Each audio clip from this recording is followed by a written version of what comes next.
सुबह की पहली रोशनी निकल ही रही होती है कि अचानक वादी ए हिज्र एक दर्दनाक गूंज से लरजट उठती है। न हवा चलती, न कोई बोलता। अचानक एक पहाड़ी चट्टान बीच से फट जाती है। धूल उठती है, रोशनी निकलती है और अंदर से एक अजीम उस शान ऊंटनी निकलती है। लोग कांप कर पीछे हट जाते हैं। किसी ने धीमी आवाज में कहा, यह सालेह अलैहिस्सलाम का मौजा है। कौम ए आज जब अपने घमंड और जुल्म की वजह से हलाक हुई तो उनके दरमियान कुछ मोमिन लोग थे जिन्होंने हजरत हूद अलैहिस्सलाम की बात मानी। अल्लाह ने उन्हें बचा लिया। अजाब के बाद हवा बिल्कुल खामोश थी। वादियों में सिर्फ टूटे हुए घर और हवा में अजाब का धुआं था। बचे हुए लोग एक दूसरे को देखते हुए कहते, शुक्र है कि हमने हूद अलैहिस्सलाम की बात मानी। अगर अल्लाह हमें पनाह न देता हम भी तबाह हो जाते। ये मोमिन लोग वादी ए आज छोड़कर दूसरी जमीन की तरफ रवाना हुए। सफर लंबा, मुश्किल और दर्दनाक था, मगर उनकी नस्ल को नई जमीन की तलाश थी। पानी, खुशहाली और अमन के लिए काफिले नज्द और हिजाज़ के पहाड़ी रास्तों से गुजरते गए। फिर एक आबाद इलाका मिला, अल उला, जहां पानी के चश्मे थे, बाग थे और जरखेज जमीन। यहां उनकी नस्ल बढ़नी शुरू हुई। यहीं से वो कौम आगे बढ़ती गई और फिर उनकी औलादें पहुंची वादी अल हिज्र, जिसे आज मदायन सालेह कहा जाता है। यही कौम समूद की शुरुआत थी। समूद की नस्ल एक अजीम नस्ल बनी। अल्लाह ने उन्हें शरीर की ताकत, समझदारी, फन्नी हुनर, चट्टानों को तराशने का कमाल और रहने के लिए खूबसूरत इलाका सब कुछ दिया था। ये लोग पहाड़ों के अंदर पूरे पूरे शहर तराश लेते। ऐसी इमारतें जिनकी दीवारें सीधी, स्तंभ ऊंचे और नक्शा ओ निगार देखने वाले को हैरान कर देते। कुरान के अनुसार ये मैदानों में महल बनाते और पहाड़ों को तराश कर घर बनाते थे। उनकी आबादी में बादशाही निजाम था। बाजारों में रोशनी, व्यापार, आवाजें और रात को मशालों से जगमगाहट। वादियों में बाग बगीचे, खजूरों की मीठी खुशबू और सरसब्ज जमीन। लेकिन नेमतों का शुक्र भूलकर उनमें घमंड आ गया। हमने अपनी ताकत और अक्ल से सब बनाया है। जब ताकत ने गुमराह किया तो दिल सख्त हो गए। पहाड़ों में तराशे हुए बुतों को माबूद बना लिया। अल्लाह को भूलकर कुदरती ताकतों को पुकारने लगे, खुदा हमें बड़ी ताकत दे। अपनी दौलत, शक्ति और पत्थर तराशने की क्षमता पर इतना घमंड। हमसे बड़ा कौन है इस दुनिया में? कमजोर लोगों पर जुल्म, उनका हक छीन लेना और सरदारों की मर्जी को ही कानून समझना, यही उनका हाल था। ऐसा लगता था कि उन्होंने अल्लाह के कानून को छोड़कर अपनी मर्जी का कानून बना लिया हो। कौम समूद में फसाद, बेहूदगी और गुनाह आम था। उनका मशहूर जुमला था, हम पहाड़ तराश कर घर बना लेते हैं, हमारे सामने कौन टिकेगा। यही भूल गई कि अल्लाह देता है और वही छीन लेता है। इसी वादी में एक मुअज़्ज़ज़ खानदान उबैद बिन मस के घर एक नूरानी बच्चा पैदा हुआ, सालेह अलैहिस्सलाम। बचपन से ही नरमी, हिकमत, नूर और सोच की गहराई उनमें दिखाई देती थी। कौम के बुजुर्ग कहते, यह लड़का आम नहीं, इसकी बातों में गहराई है। जब वो जवान हुए तो दुनिया की चमक ने कभी उन्हें नहीं खींचा। वो अकेले बैठकर अल्लाह को याद करते।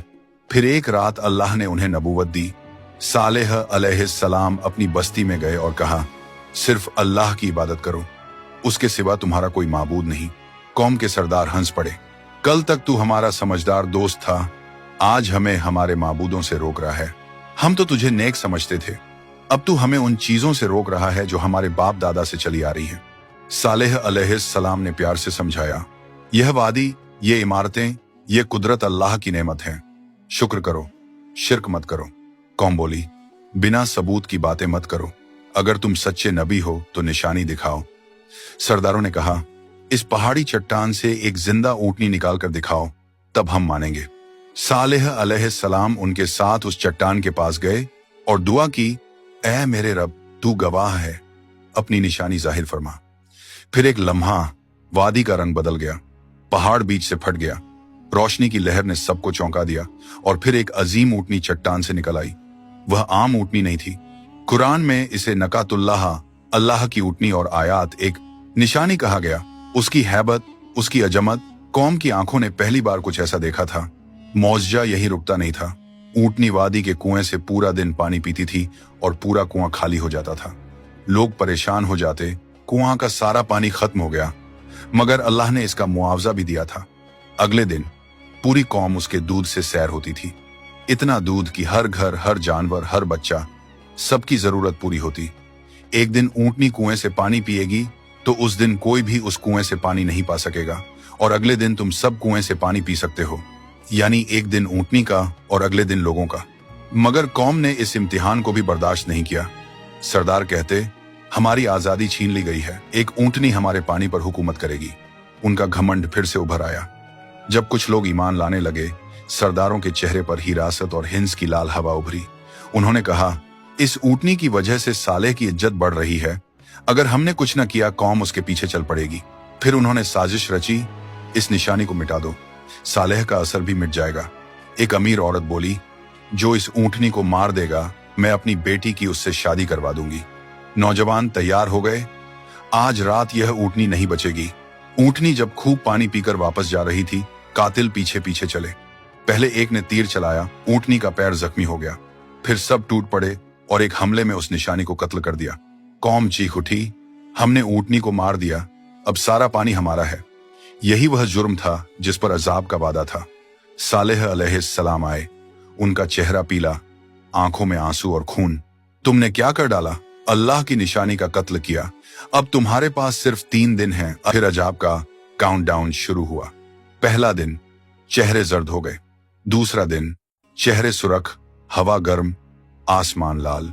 तीसरा दिन, चेहरे काला, वादी में मौत की बू, हमसे गलती हो गई।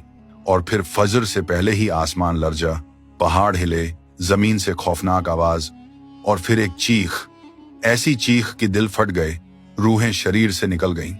कौम के सभी लोग अपने घरों में उलटे पड़े रह गए। कुरान में आया है, एक चीख ने उन्हें पकड़ लिया। कौम समूद खत्म हो गई। सालेह अलैहिस्सलाम वादी के किनारे पर रुक कर कहते, मैंने तुम्हें समझाया था, मगर तुम नसीहत को पसंद नहीं करते थे। मदाइन सालेह आज तक गवाही देती है कि जब अल्लाह की निशानी का इनकार हो तो कौमें इमारतों से नहीं, ईमान से बचती हैं। अगर तुम्हें यह कुरानी कहानी पसंद आई हो तो वीडियो को लाइक करो।